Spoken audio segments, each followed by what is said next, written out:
അകത്ത് പ്രകാശമുള്ളവനാണ് ഭാരതീയൻ. സ്തോത്രം.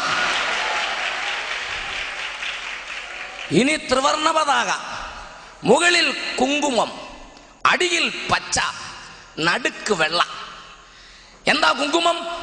ധീരതയെയും ത്യാഗസന്നദ്ധതയെയും സൂചിപ്പിക്കുന്നു. അടിക്കാനും ഇടിക്കാനും തല്ലാനും കുത്താനും കഴിവുള്ളവനാണ് മുകളിൽ കാണുന്ന ഈ കുങ്കുമം.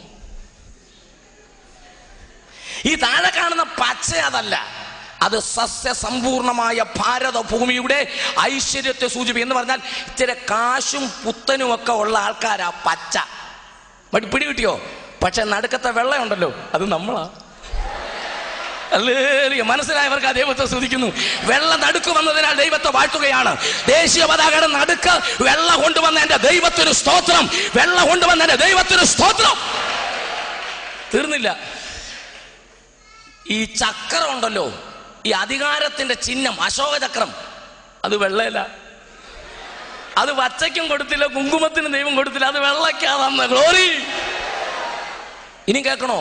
അശോക ചക്രം എന്നാ അതിന്റെ പേര്. ശോകം ദുഃഖം, അശോകം ദുഃഖം മാറുമെന്ന്. അപ്പോൾ ദുഃഖം മാറണമെങ്കിൽ വെള്ളേ വരണം. നീ പച്ചയാണേലും വരണം, കുങ്കുമമാണേലും ദുഃഖം മാറണേ വെള്ളേ വരണം. ഹല്ലേലൂയ. മനസ്സിലായവർക്കായി ദൈവത്തെ സ്തുതിക്കുകയാണ്. അത് മനസ്സിലായവർക്കായി ഞാൻ ദൈവത്തെ വാഴ്ത്തുകയാണ്. ഇന്ന് രാത്രി നീ വെള്ളയിൽ വരണം. അതിന്റെ അർത്ഥം യേശുവിൽ വരണം. യേശുവിൽ വരാതെ നിനക്ക് പ്രകാശം കിട്ടുകയില്ല. Praise the Lord. ആമേൻ.